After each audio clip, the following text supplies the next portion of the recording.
Donc, je me remets à vous et à vos différentes questions. On va prendre par l'eau de questions.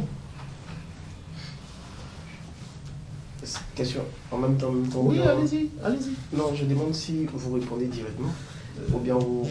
Deux questions, on répond. Ensuite, deux questions, on répond. D'accord. Pas de protocole, ça va.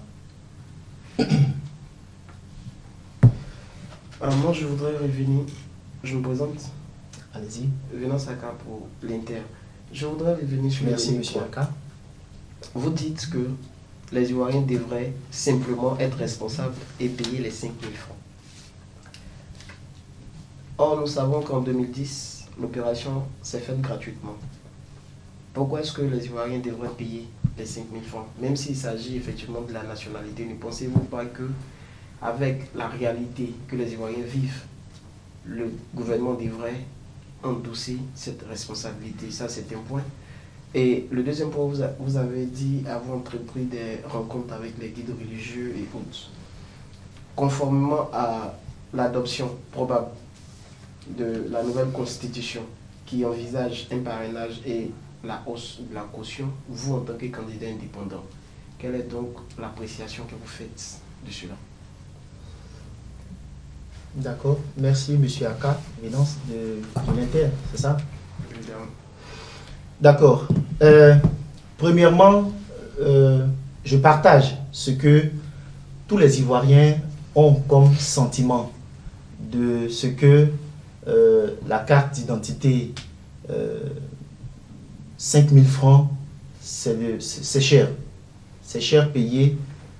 Mais en même temps, des actions ont été menées auprès du gouvernement pour essayer d'alléger ce coût-là. Vous avez parlé de 2010, on a su ce qui s'est passé après 2010. Et la carte d'identité, c'est juste un document qui atteste que un citoyen appartient à un lopin de terre avec une dénomination très claire. Mais l'identité ne s'achète pas parce qu'elle est plus chère que la carte d'identité. Si le gouvernement ivoirien refuse de ramener ce coût à la baisse ou réclamer permettre que ce soit gratuit, si le gouvernement refuse, qu'est-ce qu'on fait? On laisse ou on se terre encore en boycottant? Mais si on boycotte, ceux qui pourront payer vont décider. Nous avons le dos au mur aujourd'hui. Le président Ouattara nous pousse à la responsabilité. Et moi, Adjé Jean-François, j'ai compris ce message. Je demande à tous mes amis, je demande à tous ceux et à toutes celles qui veulent exprimer leur volonté de changement, de faire ce sacrifice. Parce que tout compte fait, c'est rester. Donc, il faut aller au-delà de cela, se battre et le faire. Donc, je pense que être responsable, c'est aussi avoir la capacité de surmonter ces problèmes et de s'arracher au prix de sacrifice cette carte d'identité Sésame pour déterminer notre expression de choix. Donc, je pense qu'il faut payer. C'est cher payer, mais il faut payer pour exprimer cette responsabilité-là. Ensuite, vous avez parlé de la Constitution. Dans nos différentes rencontres avec les tranches de population, les chefs coutumiers, les pasteurs, les imams et tout ça, nous avons soulevé un certain nombre de problèmes. Ils ont parlé et échangé avec nous. Aujourd'hui, changer la Constitution, c'est normal. Parce que la Constitution de 2016 n'a pas eu le sentiment la participation de tout le monde. Mais le timing choisi pour changer des textes dans notre constitution est malvenu. Si on choisit de changer la constitution, qu'on fasse intervenir tous les Ivoiriens. Pas seulement les élus, pas seulement les députés, tous les Ivoiriens. On y va au référendum. Mais le temps qui reste pour aller aux élections présidentielles ne permet pas qu'il y ait ce référendum. Donc on remet tout simplement ces réformes constitutionnelles après les élections législatives qui se tiendront en 2021, si Dieu le permet. Donc, je pense que la Constitution, et je le disais, je le dis tout le temps, que la Constitution de 2016 comporte des faiblesses, comporte des incohérences. Et nous devons, bien entendu, changer cette Constitution. Mais le timing choisi n'est pas bon. D'accord, comme question. Oui. Monsieur Adjé, bonjour. Bonjour. Vous êtes candidat. Pouvez nous donner des assurances que vous n'êtes pas venu juste dans le jeu pour empocher 100 millions et puis aller vaquer à d'autres occupations. Parlez-nous donc de votre base. Parlez-nous donc de vos militants, votre installation. Dites-nous que vous êtes assis et que vous avez des moyens de pouvoir jouer un rôle majeur dans ces élections. Premièrement. Deuxièmement, voilà un candidat aux élections qui ne se soucie pas des conditions même des élections. Ce n'est même pas trop chose. Alors, parlez-nous donc de la réforme de tout le processus électoral. Est-ce qu'il vous convient? Et puis, je doute fort que déjà, quand vous parlez, non, le gouvernement, on a parlé avec eux, ça va. Pensez qu'avec ça, vous allez changer les choses là-dedans. Voilà deux préoccupations. Je récapitule votre question. La première, vous demandez, est-ce que nous sommes assez sérieux pour nous présenter aux élections présidentielles? Vous l'avez dit. La deuxième préoccupation, est-ce que nous sommes d'accord avec l'institution en charge de l'organisation des élections? La CEI, le processus électoral, tout ce... Voilà, les élections. Merci. Je vais vous répondre franchement. Si pour vous, venir se présenter devant la Côte d'Ivoire et dire vouloir gouverner ce pays, c'est un jeu pour vous, pour nous, c'est vraiment quelque chose d'important. C'est pour cela que vous ne nous voyez pas déblatérer, parler beaucoup sur les réseaux sociaux. On travaille dans le silence. On travaille et on échange. Nous n'allons pas dévoiler aujourd'hui des chiffres sur notre organisation. Mais cette spontanéité pour se présenter aux élections présidentielles a débuté depuis 2016. 2016, après l'adoption de la Constitution qui est en cours, dont vous parlez, nous nous sommes rendus compte qu'il y avait quelque chose qui n'allait pas. Et donc, nous avons commencé à travailler. Ça ne sert à rien de toujours parler et ne pas travailler. Nous avons fait le choix de nous baser sur ce que nous avons à faire. Une élection présidentielle, ce n'est pas quelque chose à prendre à la légère. Et à chaque fois, cette question ressort. C'est un peu une insulte aux Ivoiriens. Pensez qu'en Côte d'Ivoire, tous les Ivoiriens sont aussi avides d'argent et n'ont aucune conscience de la chose publique. C'est vrai, on vous a montré cela. Mais maintenant, il faudrait que la conscience comprenne que des choses sont en train de changer. Nous nous sommes engagés au plus haut point parce que nous avons des propositions à faire à nos concitoyens. Les 100 millions dont vous parlez, c'était une disposition particulière pour 2015. Et nous ne comptons pas dessus pour faire ce que nous sommes en train de faire. Figurez-vous que quand nous allons vers les gens s'engagent spontanément. c'est vrai, beaucoup d'hommes viennent dans le but d'avoir des pécules, mais ils sont très vite découragés quand ils se rendent compte qu'il faut agir par soi-même. Parce que la responsabilité dont on parle, c'est ça. On veut le changement, on veut vraiment que les choses avancent, mais on ne veut pas s'engager. On reste dans les salons, on parle, on reste sur les réseaux sociaux avec des avatars, on parle, mais concrètement, quand il s'agit de se lever et de faire des choses, les gens se cachent. Et bien moi, Adjé Jean-François, j'ai choisi de me porter devant la Côte d'Ivoire et de le faire. Ça ne vous a pas échappé que ça fait 1 an, plus d'1 an, que nous avons annoncé officiellement notre volonté de nous mettre au service de la Côte d'Ivoire. Et les choses doivent changer. Pour que ça change, il faut que la mentalité change. Ce n'est pas à nous d'aller faire un budget de campagne et venir se pavaner pour le faire. Nous avons fait le choix, avec ceux qui nous accompagnent, de demander la participation des Ivoiriens. Et ça marche. C'est étonnant, mais ça marche. Les gens s'engagent de façon spontanée. Ils viennent, d'autres arrivent. Monsieur Adjé, je pense que ce que vous êtes en train de faire, c'est bien. Je vous donne ça pour le carburant. Des gens s'engagent. Ça ne devrait pas vous étonner. Parce que les Ivoiriens ont acquis cette maturité. Ce n'est pas encore... non, monsieur Adjé, laissez-moi terminer. Laissez-moi terminer.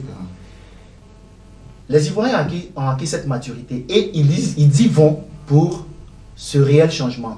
Nous sommes en train d'atteindre ce niveau, ce déclic qui va faire basculer les choses.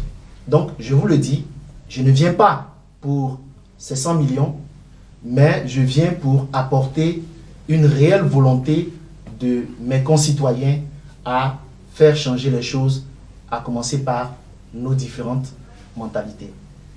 Maintenant, vous avez parlé des conditions de l'élection. Vous avez combien de sections de base, de militants? Non, je ne vous donnerai pas de chiffres. Je ne vous donnerai pas de chiffres. Vous n'êtes pas organisé, hein? Si, nous sommes organisés, mais nous ne présentons pas cette organisation aujourd'hui. Vous allez un peu vite en besogne. Aujourd'hui, nous vous présentons ce que nous proposons aux Ivoiriens. Après, nous allons vous présenter notre équipe. Mais nous travaillons. Et nous travaillons sereinement. Alors, le deuxième volet de votre question, c'est les conditions. Vous savez, je comprends votre question parce que vous ne nous entendez pas beaucoup parler dessus. Pour nous, nous disons qu'il ne sert à rien de beaucoup parler. Ce qui est important, c'est d'agir concrètement. Et concrètement, nous avons adressé des courriers de demande d'audience à tous les leaders politiques en Côte d'Ivoire. Et j'avoue que personne n'a répondu, à part le pouvoir en place, à travers le cabinet du ministère chargé des affaires politiques. Ils nous ont reçus et on a échangé longuement sur ces conditions dont vous faites part. Nous avons échangé longuement dessus. C'est une préoccupation première pour nous. Parce que pour proposer un nouveau départ, il faut passer par des élections. Et ces élections-là, nous savons qu'il y a des tensions qui naissent. Et donc, nous y allons. Nous y allons concrètement, sans bavarder. Et donc, ces conditions ne sont pas encore réunies. Il y a une commission électorale. Je demanderai qu'on retire le « i » qui est sur cette commission pour que ça respecte cela. Une commission électorale en charge de l'organisation de ces élections. Elle est capable d'organiser des élections en Côte d'Ivoire. Mais est-ce que les hommes qui incarnent cette institution arriveront à dépasser leur penchant politique? C'est ça la question. Nous pensons que dans notre initiative Un nouveau départ en Côte d'Ivoire, nous pensons toujours qu'un homme est capable du meilleur. Et nous voulons croire que ces hommes qui incarnent ces institutions-là arriveront à dépasser leur choix personnel pour se mettre au service de tous les Ivoiriens. Voilà ce que j'ai dit. Donc, une commission électorale en charge des élections en Côte d'Ivoire, oui, elle peut organiser. Mais il faudrait qu'on mette CE, commission électorale. Pas indépendante. Pourquoi CE? Parce qu'elle n'est pas indépendante, vous le savez. Elle n'est pas indépendante. Mais je dis que la CE peut organiser les élections et nous ferons ce qu'il y a à faire pour sécuriser nos voix. Vous le disiez tout à l'heure, l'organisation. Dans toutes les régions du pays, nous travaillons à avoir ces personnes qui vont couvrir nos bureaux de vote. C'est ça le premier que nous faisons. Les militants. Merci. Je voudrais juste, si vous permettez, cher confrère, qu'on revienne. Vous dites que les conditions ne sont pas réunies. Vous allez aller aux élections? Bien sûr. Alors Si le pouvoir, j'en viens. Imaginez un seul instant que le président Ouattara et le gouvernement Gon n'acceptent pas de réformer. Il y a des discussions qui se passent en ce moment. Si ces discussions n'arrivent pas à un consensus et qu'ils décident d'aller aux élections, qu'est-ce qu'on fait? En boycott? Non. Il faut s'exprimer. Ce sont ces boycotts-là qui ont permis aujourd'hui que la constitution de 2016 soit monocolore. Parce que beaucoup d'hommes ont boycotté. La politique de la chaise vide ne marche pas. Il faut se le dire en face. Donc, il faut vraiment s'exprimer. Que les conditions ne soient pas réunies, nous mettrons, comme je le disais tantôt, nous mettrons des moyens supplémentaires pour sécuriser, nos votes. Et c'est bien possible. Et nous sommes en train de travailler dessus. Oui, Roxane. Enfin.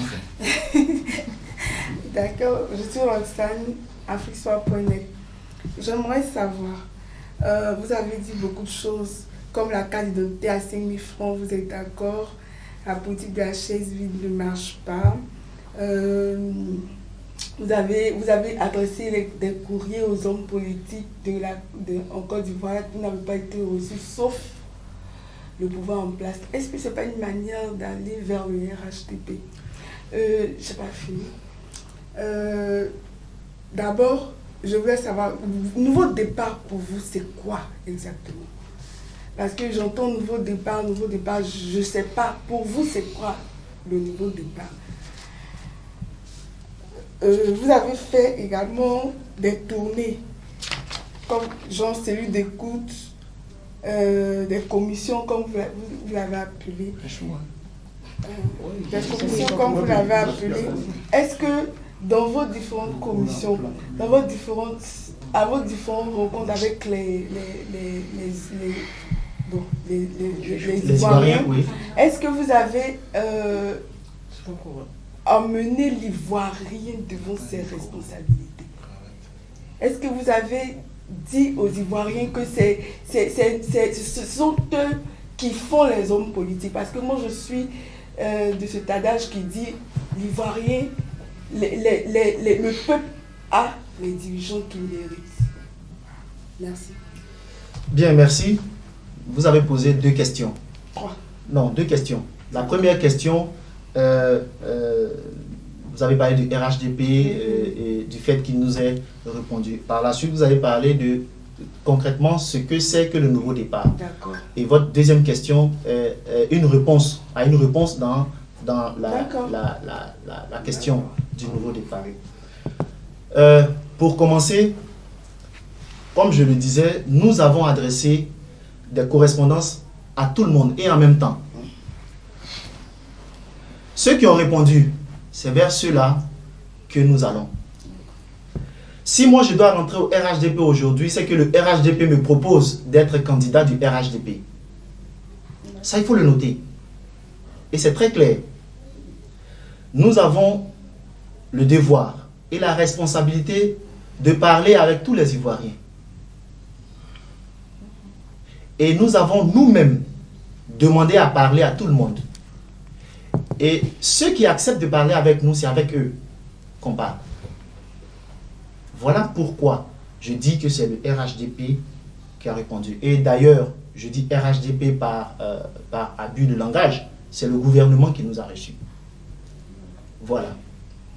Ensuite, vous avez demandé qu'est-ce que c'est que le nouveau départ. Le nouveau départ, laissez-moi vous l'expliquer très clairement. Le nouveau départ, c'est la volonté d'un homme issu d'un bas quartier, de Kouma Sisikoji, qui a entendu le cri de ses concitoyens, qui a entendu que les gens parlent dans leur salon, mais ne se lèvent pas, qui a entendu que les gens sont déçus, qui a entendu que les gens sont totalement en perte de repères, et qui s'est levé en 2016 pour rencontrer les Ivoiriens, aller vers eux à travers les groupes dont on parle et parler avec eux, dire maintenant vous avez la possibilité de vous exprimer à travers une personne qui n'est pas issue de famille politique que vous connaissez, qui n'est pas issue de clan politique que vous connaissez, qui n'est pas issue de la classe dont on parle, mais qui porte cette volonté d'envoyer devant la Côte d'Ivoire les réelles volontés de nos concitoyens. C'est cela, ce nouveau départ-là. Et donc, on appelle à la responsabilité des Ivoiriens. Parce que des gens pensent que, et ça, on a eu l'occasion de le remarquer quand on fait nos tournées, les gens pensent que quand tu es candidat à l'élection présidentielle, automatiquement, tu as beaucoup d'argent. Oui, et ils pensent juste, parce que c'est ce que les gens leur ont montré. Mais non, cette fois-ci, ce n'est pas ça. On demande que vous-même, qui décidez de vous engager à nos côtés, à Bandoukou, fassiez vous-même un noyau et vous travaillez. Vous permettez de transmettre ce que vous avez comme préoccupation et on y travaille ensemble. Nous avons réussi à le faire. Et donc, le nouveau départ, c'est appeler à la responsabilité de l'Ivoirien pour faire le choix du président que lui-même décide d'avoir, et non le contraire. Et c'est pour cela qu'on appelle les gens à participer financièrement. Et ça marche. Je vous donne une anecdote. Quand ils ont entendu cette affaire de 100 millions pour la caution, tout de suite, tout s'est mis en branle. Toutes les cellules, ils ont appelé leur responsable. Et leur responsable ont fait remonter l'information. Ah, président, on dit c'est 100 millions. Donc, vous voulez quoi? On augmente le niveau de la cotisation ou qu'est-ce qu'on fait? J'ai dit, restez tranquille. Attendez que cela soit officiel. Mais déjà, l'engouement que ça a créé, je voulais même que ça reste comme ça. Parce que si ça arrive à ce niveau, beaucoup vont participer. C'est dire quoi? Que c'est vrai, beaucoup d'Ivoiriens sont encore traînants, mais ceux qui s'engagent à nos côtés le font spontanément et avec responsabilité. Pas pour vous couper la parole, président, mais quand vous dites Vous l'avez que fait, les merci. Ivoiriens sont tous prêts, les gens de votre clan, disons, sont Non, prêts, j'ai pas de clan. de votre parti, sont Non, prêts c'est pas à un vous parti. soutenir. C'est pas un parti politique, Non, c'est un mouvement. c'est pas un parti politique, mouvement, encore moins un mouvement Voilà. politique. Ok. Bon, Qu'est-ce que les c'est? gens de votre bord, si vous préférez ça Ouais. ainsi, sont prêts à vous soutenir. En d'autres termes, vous êtes en train de nous faire comprendre que vous n'avez pas peur que la caution soit élevée et que même si elle est portée à 250 millions comme le gouvernement le veut, vous êtes apte à pouvoir le payer. Enlever cette affaire de peur. Il n'y a pas de peur. On est obligé de le faire. Quand tu as le dos au mur, tu n'as plus peur. C'est dire quoi? Nous sommes prêts à braver toutes les conditions pour être candidat accepté. C'est vrai, certaines conditions font que si c'est adopté, ce serait le RHDP et les partis politiques qui vont faire les choix à travers les parrainages. Mais nous y travaillons. Notre volonté, il faudrait que ça reste dans l'esprit de tout le monde. Notre volonté, c'est gouverner ce pays. Et non faire dans la dentale, non. C'est gouverner ce pays. C'est pour cela que nous travaillons sereinement. Et ça marche. Mais même sur la question même du parrainage, comment vous avez fait? Vous verrez bien, attendez qu'on qu'on donne, vous verrez bien. D'accord. À moins que Je ce prie soit, Dieu ce qu'il soit nous le donne. parrainage citoyen. Sinon, si c'est le parrainage des élus, vous n'avez pas d'élus. Vous allez vite en besogne. C'est vrai. Ce n'est pas très facile de se faire parrainer parce qu'on n'a pas d'élus. Mais j'ose m'attacher à la volonté du président Ouattara qui dit qu'aucun candidat ne sera écarté. Le RHDP n'a pas encore de candidat.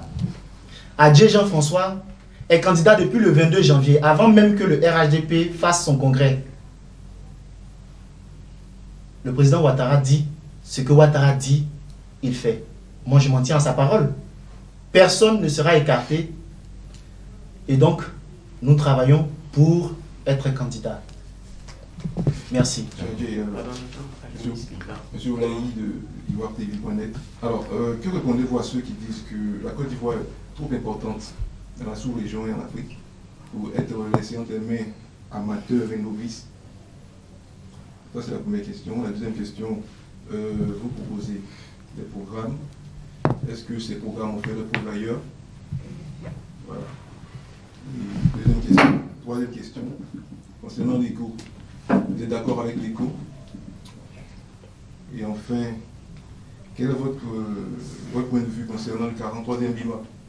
Doit-il disparaître, sortir de la Côte d'Ivoire ou demeurer en Côte d'Ivoire? Merci.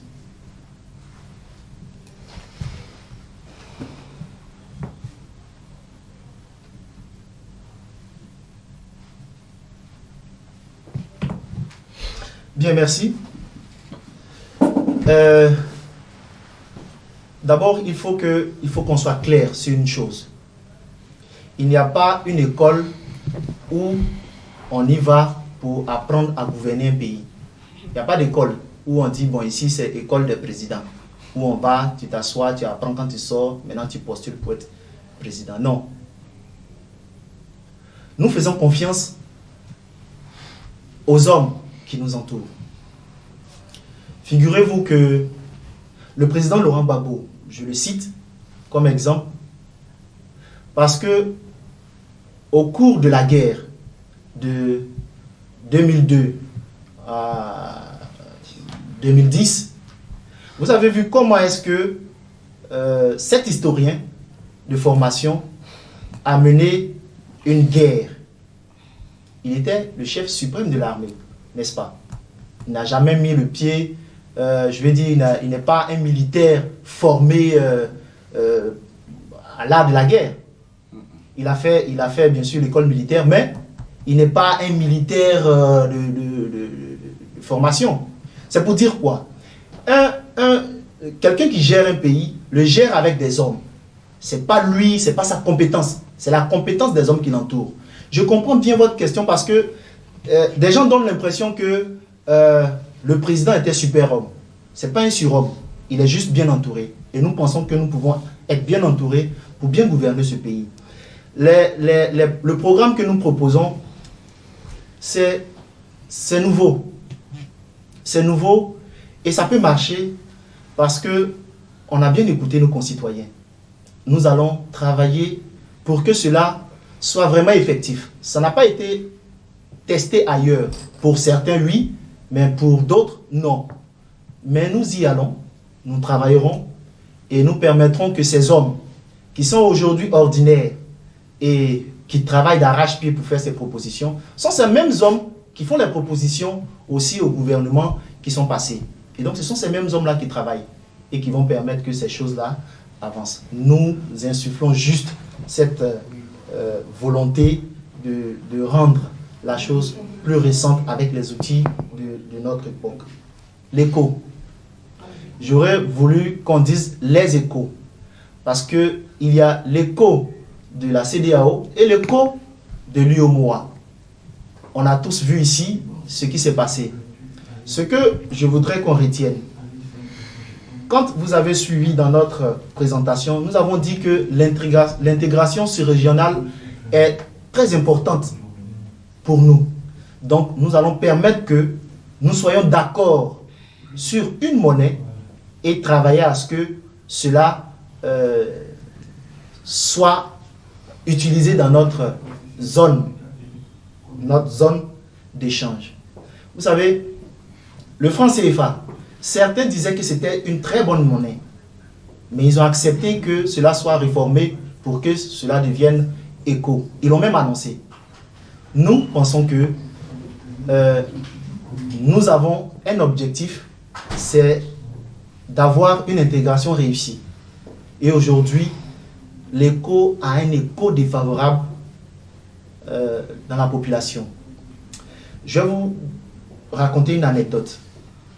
Quand nous étions en train de réfléchir sur la question de la monnaie dans notre cellule de réflexion chargée de l'économie et des finances, il y avait deux groupes. Un premier groupe qui défendait le franc CFA et un deuxième groupe qui soutenait mordicus qu'il fallait sortir du franc CFA. La discussion a tenu pendant un bon moment sans qu'on ne puisse se séparer. Et je suis sorti plus confus qu'en venant à cette rencontre. Maintenant, à la reprise, j'ai demandé, bon, vous qui défendez le franc CFA, donnez quelques faiblesses quand même du franc CFA. Et vous qui ne voulez pas que le franc CFA soit là, donnez quelques avantages du franc CFA. Figurez-vous qu'ils se sont échangés les arguments. Et donc, on a compris que c'était très tranché. Mais ce qui m'a le plus déçu, c'est qu'on a donné l'écho favorable, je parle du son, on a donné un son favorable à ceux qui parlaient de théories de complot en annonçant en Côte d'Ivoire que le franc CFA avait des Français dans la gestion et qu'il y avait comment dirais-je, aidez-moi, comment ils appellent, la parité était fixe et tout ça. Donc, tous ceux qui défendaient que le franc CFA n'est pas une monnaie qui aiderait les Africains avaient tout de suite raison. Parce qu'ils ont vu tout de suite un Français, le premier des Français, venir annoncer aux côtés du premier des Ivoiriens que cette monnaie devait être réformée et qu'il aurait entendu les supplications et les écoutes. Il avait écouté la jeunesse. C'était vraiment pour moi, personnellement, c'était pas bienvenu. Parce que ça sous-entend déjà que, oui, c'est la France qui gère cette monnaie. Ça sous-entend que cette monnaie fait l'affaire des Français. Et c'est pour cela que le premier des Français est venu apporter cette réforme. Ça, c'est ce que je pense. Vous avez parlé du 43e BIMA. Nous avons des accords. La Côte d'Ivoire a des accords particuliers avec la France. Et nous, Côte d'Ivoire, pays d'hospitalité ouvert à tous, nous, en tout cas la gouvernance Adjé Jean-François, pense que la Côte d'Ivoire, étant un pays ouvert à tous, permettra que, en plus du 43e BIMA, permettra que si la Russie veut avoir une base militaire en Côte d'Ivoire, qu'elle ait une base militaire en Côte d'Ivoire. Mais si la Russie demande sa volonté d'implanter une base militaire en Côte d'Ivoire et que ça crée des problèmes, eh bien tout le monde s'en va. Et puis on est là. Donc on ouvre à tout le monde ou on ouvre à personne. Dernière question, j'espère. C'est concernant la reprise du procès dans le cas dans l'affaire Gbagbo et Blé Goudé. L'État de Côte d'Ivoire souhaite que M. Laurent Gbagbo et Charles Blé Goudé soient maintenus hors du pays. Quel est donc le commentaire que vous faites de cette situation? Pensez-vous que M. Laurent Gbagbo doit bénéficier totalement de sa liberté, doit jouir pleinement de sa liberté et de ce quoi revenir en Côte d'Ivoire? Très bien. Nous avons pour principe de ne même pas commenter des actions de justice. Mais l'affaire de l'ex-président Laurent Gbagbo revêt un caractère particulier. Parce que ça commence à être, je ne sais quoi. Un monsieur qui a été jugé pendant plus de 8 ans et qui, de surcroît, a été acquitté. C'est tout naturel qu'il soit libéré. Mais on constate qu'il est encore dans les actions de justice là-bas. Je pense personnellement que cette affaire aura une fin et que la vérité va triompher. Mais la justice, il faudrait que cette justice soit équitable. Depuis, on poursuit le président Laurent Gbagbo, le ministre Charles Blé Goudé et seulement eux. Non, il y a d'autres aussi qui ont commis des crimes.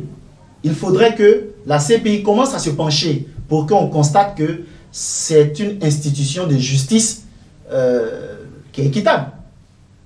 Donc, pour ce que je dis, c'est que le président Laurent Gbagbo est un Ivoirien. S'il est acquitté et qu'il est libre, il viendra en Côte d'Ivoire. Mais en Côte d'Ivoire, il le copera de 20 ans, comme ça a été fait. Il y a quelque chose que je ne comprends pas bien. Si